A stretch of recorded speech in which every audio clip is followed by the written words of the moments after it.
सही विद्यालय झाटी माटीर से सही विद्यालय बहु कष्ट परे टेकिछि मथा झाटी माटीर सही विद्यालय बहु कष्ट परे टेकिछि मथा शिखिथिली जेउ प्रथम अक्षर शिखिथिली जेउ प्रथम कथा समस्त धन्यवाद नमस्कार मते एठी ठिया हवार सुयोग देथिबारु तिल्लो सरकारी उच्च विद्यालय प्रधान शिक्षयित्री पूर्वतन छात्र संसदर संपादक सभापति एवं ए अंचल समस्त गुणीज्ञानी व्यक्ति ए विद्यालय शिक्षक शिक्षयित्री छात्र छात्री मानक अशेष विशेष नमस्कार एवं धन्यवाद जे गछटी से दिन सृष्टि हेतिला से गछ एबे 50 वर्ष रे अवतीर्ण करिछि ए आइला के आउ से गछर चतुर्दिगरे अनेक छोट छोट गछ बढ़ी से वयस्क गछरे परिणत हेइ गलेनी एवं से गछर बासना वर्तमान बासनायित होई पहुंची सारिछि आबू धाबी रे पहुंची सारिछि भुवनेश्वर रे पहुंची सारिछि दरिया परी इंग्लैंड रे अमेरिका रे बा जापान रे ये सही विद्यालय जो विद्यालय वासना जो विद्यालय संपत्ति माने आदि सारा विश्व रे समाज रे जने जने कर्तव्यनिष्ठ नागरिक होए उपस्थित हेछन्ति सेही प्रस्फुटित वासनायित प्रतिभा मानक भितरु अछन्ति लिंगराज स्वयं महोदय अछन्ति मनमथ राणू महोदय अछन्ति खगेश्वर जेना महोदय अछन्ति लकी बाबू अछन्ति लाला बाबू एवं अनेक बंधुगण कह जाइछि जेतेबेले विद्यालयटे आरंभ होई थाए सेतेबेले जेलटिए बंद होई थाए when a school opens everything closes यह कहिबार कथा जे जेउ अंचलरे दिने अंधकार रूपक पद्म वन थिला आपण एठी की आगर जो आहेनेल शैल देखुथिले जेउ समय रे एई अंचल रे अंधकार रूपक एक पद्म वन थिला सेई अंधकार रूपक पद्म वन को दलित करिबा पई दलन करिबा पई जेउ साल भगवानकर आविर्भाव होइतिला सेई साल भगवान को मु सर्वप्रथम जणाउछि मो अंतरରୁ कोटि कोटि नमन सेई साल भगवानकर जदि मु छोटोड भाषण देई साधना बलरे आज दंडायमान तिल्लो सरकारी उच्च विद्यालय जेउ तिल्लो सरकारी उच्च विद्यालय को आज 50 वर्ष होइछि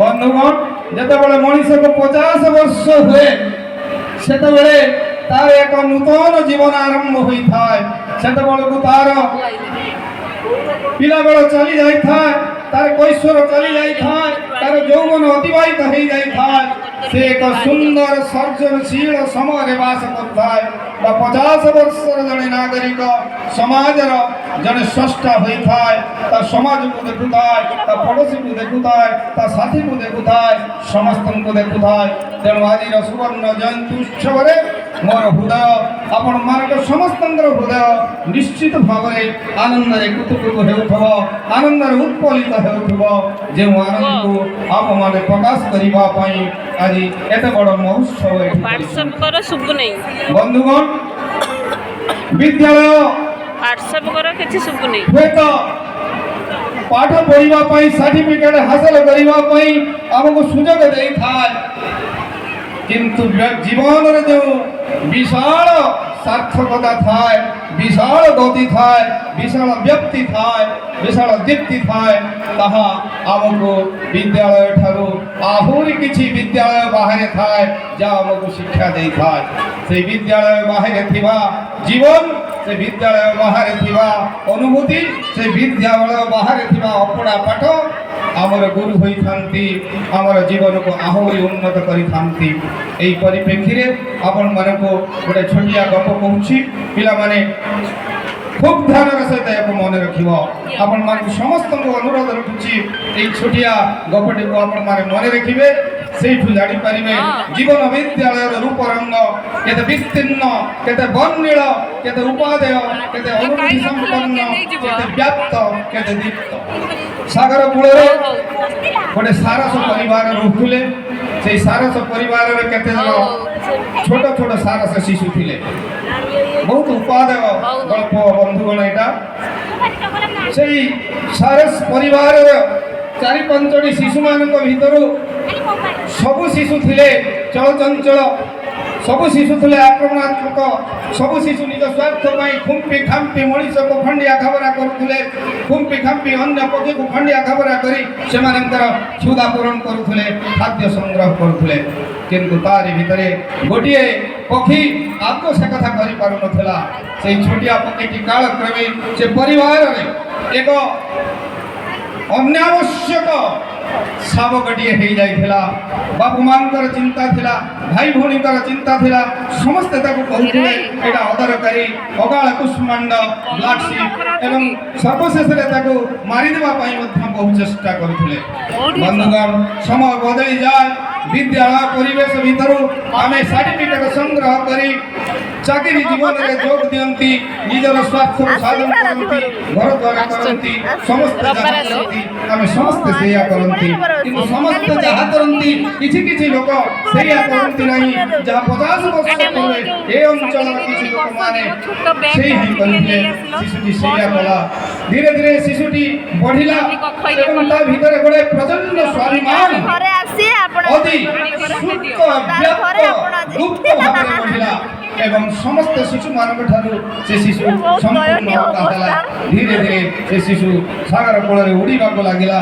ସାଗର କୂଳରେ ଉଡ଼ି ଉଡ଼ି ସେ ଶିଶୁ ଧୀରେ ଧୀରେ ଆକାଶର ଛାତିରେ ଉଡ଼ିବାକୁ ଲାଗିଲା ଏବଂ ଧୀରେ ଧୀରେ ସେ ଶିଶୁ ଉଡ଼ିବାର କୌଶଳ ଜାଣିଲା।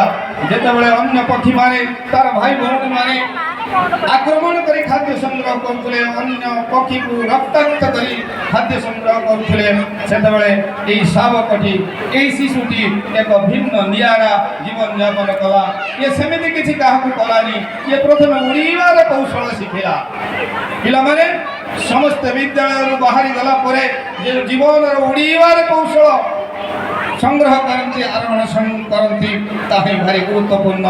ଏହି ଶିଶୁଟି ଯେ ଦିନେ ପରିବାରର ଏକ ବୋଝ ଥିଲା, ଅନାବଶ୍ୟକ ଭାବରେ ଗୋଟେ ସ୍ଥିତି ଥିଲା, ସେ ଧୀରେ ଧୀରେ ସାଗର ବକ୍ଷରେ ଉଡ଼ିବାକୁ ଆରମ୍ଭ କଲା ଏବଂ କୌଶଳର ସହିତ ଉଡ଼ିବାକୁ ଆରମ୍ଭ କଲା ଏବଂ ଧୀରେ ଧୀରେ ପାଦର ପ୍ରତିକୂଳ ଅବସ୍ଥାରେ ଉଡ଼ିବାକୁ ଆରମ୍ଭ କଲା ଏବଂ ଧୀରେ ଧୀରେ ସେ ଉଡ଼ିବାର କୌଶଳ ଶିଖିଗଲା ଏବଂ ସମସ୍ତ ପକ୍ଷୀମାନଙ୍କୁ ପଛରେ ପକାଇ ଅତି ସୁନ୍ଦର ଭାବରେ ଜୀବନ ଜୀବାର କଳାକୁ ଆପଣେଇ ନେଲା ଏବଂ ପରବର୍ତ୍ତୀ ପର୍ଯ୍ୟାୟରେ ସେ ଶିଶୁ ଅନେକ ପକ୍ଷୀମାନଙ୍କୁ ଉଡ଼ିବାର କୌଶଳ ଶିଖାଇଲା, ଯାହା 50 ବର୍ଷ ପୂର୍ବରୁ ଏହି ଅଞ୍ଚଳର ସେଇଭଳି କିଛି ନିଆରା ପକ୍ଷୀ ନିଜେ ଉଡ଼ି ଜାଣିନଥିଲେ ମଧ୍ୟ ଉଡ଼ି ଜାଣିବାର କୌଶଳ ଯେଉଁ ମଞ୍ଜିଟି ଏଠି ପୋତି ଦେଇଥିଲେ, ସେଇ ମଞ୍ଜିଟି ସେଇ ପକ୍ଷୀମାନେ ଆଜି ସମାଜର ବିଭିନ୍ନ ସ୍ଥାନରେ କୌଶଳର ସହିତ ଉଡ଼ି ବୁଲି ଏକ ସ୍ୱତନ୍ତ୍ର ପରିଚୟ ସୃଷ୍ଟି କରିଛନ୍ତି। ସେହି ଶିଶୁଟି ଧୀରେ ଧୀରେ ଉଡ଼ିବାର କୌଶଳ ଶିଖିଲା ଏବଂ ଉଡ଼ି ପାରୁନଥିବା ପକ୍ଷୀମାନଙ୍କୁ ଉଡ଼ିବାର କୌଶଳ ଶିଖେଇଲା। ଏମିତି ଉଡ଼ୁ ଉଡ଼ୁ ଦିନେ ହଠାତ୍ କଣ ହେଇଛି ନା ସେ ଗୋଟେ ଜାଗାରୁ ଗୋଟେ ରୁଟି ସଂଗ୍ରହ କରିକି ନେଇକି ଆସୁଛି। ରୁଟି ସଂଗ୍ରହ କରିକି ଯେତେବେଳେ ଘରକୁ ଫେରୁଛି, ଆମେ ଖୋଲିନେ ନା ଖାଲି ଟୁଡା ତମେ ଖୋଲିନ ନା ମୋର ଏକା ଜାନେ ଏଇ ତାର 7 ନମ୍ବର ଅଛି ନେ ଖଣ୍ଡିଆ ରୁଟିକୁ ଆଣି ସେ ଆଁ କରି ପଡ଼ିଥିବା ପକ୍ଷୀ ପାଟିରେ ଗେଞ୍ଜି ଦେଉଛି, ଉପବାସ ହେଇ ଘରକୁ ଫେରୁଛି। ଘରେ ଗାଳି ଶୁଣୁଛି, ତାର ବାପା ମା ତାକୁ ଗାଳି ଦେଉଛନ୍ତି, ତୁ ଆଜି ଖାଇବାକୁ ଆଣିନାହୁଁ, ତୁ ଖାଇବୁ କଣ? ଉପବାସ ରହୁଛି ଏବଂ ସେଇ ପକ୍ଷୀଟି ସଂଗ୍ରହ କରିଥିବା ରୁଟିକୁ ସେ ଦେଇ ଆସିଥିବା ପକ୍ଷୀର ପାଟିରେ ଯେଉଁ ଆନନ୍ଦ ଉପଲବ୍ଧି କରିଛି, ଯେଉଁ ଜ୍ଞାନ ଉପଲବ୍ଧି କରିଛି, ଯେଉଁ ଅନୁଭୂତି ଉପଲବ୍ଧି କରୁଛି, ମେଞ୍ଚେ ଖାଇ ରାତିରେ ଜୀବନଯାପନ କରୁଛି। ବନ୍ଧୁଗଣ, ଏ ପକ୍ଷୀ ଧୀରେ ଧୀରେ ବହୁତ ଉଡ଼ିବାର କୌଶଳ ଶିଖିଲା, ବହୁ ପକ୍ଷୀଙ୍କୁ ଉଡ଼ିବାର କୌଶଳ ଶିଖେଇଲା। ଶିଖିଲା ପରେ ଦିନ ହଠାତ୍ ସ୍ୱର୍ଗରୁ ଦିଟା ପକ୍ଷୀ ଆସିଲେ, କହିଲେ ଚାଲ ତମକୁ ସ୍ୱର୍ଗରୁ ଡାକରା ଆସିଛି। ସେ କହିଲେ ନା ନା, ମୁଁ ସିଆଡ଼େ କାହିଁକି ଯିବି, ତାପରେ ବହୁ ବାଧ୍ୟ କଲା ପରେ ସେ ସ୍ୱର୍ଗକୁ ଯାଇଛି। ସ୍ୱର୍ଗକୁ ଗଲା ପରେ ତା ପାଇଁ ଗୋଟେ ରତ୍ନ ସିଂହାସନ ସୃଷ୍ଟି ହେଇକି ରହିଛି। ସେ ପଚାରିଛି ଏ କ'ଣ ନା ଆପଣ ଯୋଉ ଅନେକ ପକ୍ଷୀକୁ ଏଠି ଉଡ଼ିବାର କୌଶଳ ଶିଖେଇଲେ, ଗୋଟେ ପକ୍ଷୀ ଜାଗତିର ମୁକ୍ତି ପାଇଁ ଯେଉଁ ସଂଘର୍ଷ କଲେ, ଯେ ଆନ୍ଦୋଳନ କଲେ, ତା ପାଇଁ ଆପଣଙ୍କର ରତ୍ନ ସିଂହାସନ। ପକ୍ଷୀଟି ବିନମ୍ରତାର ସହିତ କହିଲା, हे देवतागण ମୁଁ ଯେଉଁ ଉଡ଼େଇବାର କୌଶଳ ଶିଖେଇଥିଲି, ସେ ଉଡ଼େଇବାର କୌଶଳର ପୁରସ୍କାର ଏ ରତ୍ନ ସିଂହାସନ ନୁହେଁ। ମୋର ଏ ରତ୍ନ ସିଂହାସନ ଦରକାର ନାହିଁ। ମୁଁ ପୁଣି ଫେରିଯିବି ସେଇ ସମୁଦ୍ର କୂଳକୁ। ସେଇ ସମୁଦ୍ର କୂଳରେ ପୁଣି ମୁଁ ଉଡ଼ିବା ଆରମ୍ଭ କରିବି। କହିଲେ କାହିଁକି? ସେ କହିଛି ଏବେ ସୁଦ୍ଧା ମୋ ପକ୍ଷୀ ରାଜ୍ୟର ଅନେକ ପକ୍ଷୀ ଉଡ଼ି ଶିଖିନାହାନ୍ତି। ଏବେ ସୁଦ୍ଧା এই কিলো অঞ্চলর অধিকাংশ পিলা এ বিদ্যালয়କୁ ଆସିପାରି ନାହାନ୍ତି। ଏବେ ସୁଦ୍ଧା ଆମ ସଂସାରରେ ଆମ ସମାଜରେ ଅଶିକ୍ଷା ରହିଛି। ଏବେ ସୁଦ୍ଧା ଏ କିଲୋ ସରକାରୀ ଉଚ୍ଚ ବିଦ୍ୟାଳୟକୁ ଅନେକ ପକ୍ଷୀ ଆସିପାରି ନାହାନ୍ତି। ଯେଉଁମାନଙ୍କର କେହି ନାହିଁ, ଯେଉଁମାନେ ବିଦ୍ୟାଳୟରେ ନାଁ ଲେଖି ପଳେଇ ଯାଉଛନ୍ତି, ଯେଉଁମାନେ ଡଙ୍ଗରକୁ ପଳେଇ ଯାଉଛନ୍ତି, ଯେଉଁମାନେ ଶିକ୍ଷାର ମୁଖ୍ୟ ସ୍ରୋତକୁ ଫେରି ପାରୁନାହାନ୍ତି, ବନ୍ଧୁଗଣ ସେଇମାନେ ଯେଉଁଦିନ ଏ ମୁଖ୍ୟ ସ୍ରୋତକୁ ଫେରି ପାରିବେ ସେଇଦିନ ଯାଇ ଏ ବିଦ୍ୟାଳୟ ଆହୁରି ସୁବର୍ଣ୍ଣ ହେଇ ଉଠିବ।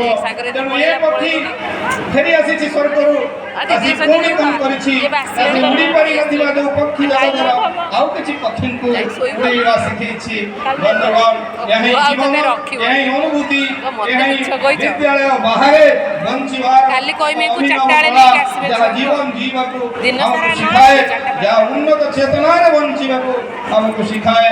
ସେଇଥିପାଇଁ କୁହାଯାଇଛି ଆଇଡିଆଲ୍ସ ନେଭର ଡାଏ।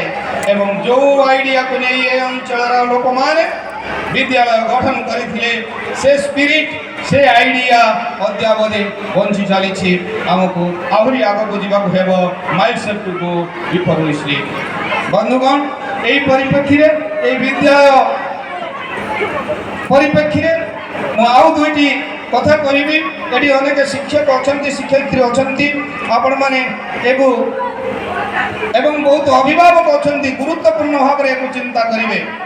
ଏବେ ଏବେ ଆମେରିକାର ଜଣେ ଶିକ୍ଷାବିତ୍ ତିନୋଟି କଥାକୁ ଗୁରୁତ୍ୱ ଦେଇଛନ୍ତି। ଆମେ ସାଧାରଣତଃ ଖଗେଶ୍ୱର ସାର୍ କ'ଣ ଦେଖନ୍ତି ନା ଭଲ ପିଲାଟିକୁ କେମିତି ଆମେ ଚାହାନ୍ତି ଆମ ପିଲାଟା 100ରୁ 100 ମାର୍କ ରଖୁ, କିନ୍ତୁ ସେ ତାକୁ କାଟି ଦେଇଛନ୍ତି। এই ଯେଉଁ ଇଣ୍ଟେଲିଜେନ୍ସ କଥା କୁହାଯାଉଛି, ମେଧା ମାପାଙ୍କ ଯେଉଁ କୁହାଯାଉଛି, ଇଣ୍ଟେଲିଜେଣ୍ଟ କୋସେଣ୍ଟ କଥା କୁହାଯାଉଛି, ସେ ସମ୍ପୂର୍ଣ୍ଣ ଭାବରେ ତାକୁ